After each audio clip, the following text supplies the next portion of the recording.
Battle Back to the Bible. Jika kita tidak percaya kepada kebenaran Tuhan yang menyelamatkan manusia, berarti kita percaya kepada dusta iblis yang menyesatkan dan membawa kepada kebinasaan. Memahami Kristen progresif. Cerdaslah dalam beriman dan temukan kebenarannya. Mari kita akan membahas tentang Kristen progresif. Kiranya kita semua memahaminya, kebenarannya, dan kesalahan yang dia perbuat. Yang pertama, Kristen progresif bukanlah Kristen. Karena Kristen berarti pengikut ajaran Yesus. Itu namanya Kristen, KTP, Kristen tetapi palsu, Kristen tanpa pertobatan. Itu yang pertama. Yang kedua, tidak sesuai dengan namanya progresif. Yang seharusnya ingin lebih baik lagi, lebih maju lagi, dan mengalami pembaharuan-pembaharuan, nyatanya sebaliknya. Mengalami banyak kemunduran-kemunduran. Yang ketiga, tidak bertumbuh imannya dalam kasih karunia Tuhan dan pengenalan akan Tuhan. Masih kanak-kanak, belum dewasa rohani, belum matang, sehingga tidak dapat membedakan mana yang benar dan mana yang salah.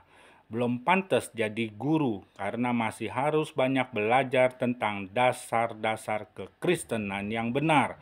Ibrani 5 ayat 12-14.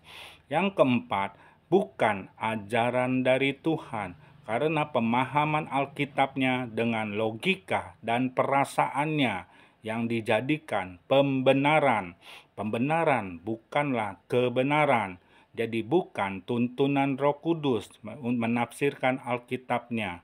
Yang kelima, Alkitab tidak diakui semuanya benar, berarti sama saja menuduh, memfitnah Tuhan telah berbuat kesalahan dengan alasan adanya pertentangan-pertentangan di dalamnya. Ini justru menentang Tuhan dan kebenarannya dengan keangkuhannya.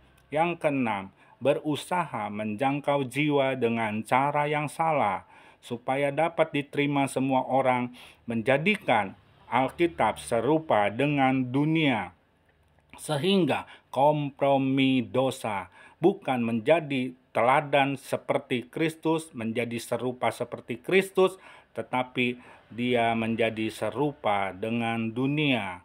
Yang ketujuh, menjadi serupa dengan dunia, bersahabat dengan dunia, menjadikan Kristen progresif musuh Tuhan. Yang kedelapan, tidak menghargai karya Tuhan yang agung, yang mulia, sama saja menghina pengorbanan Kristus di atas kayu salib untuk menebus semua dosa-dosa manusia. Dengan mengatakan orang yang baik juga bisa diselamatkan Tuhan.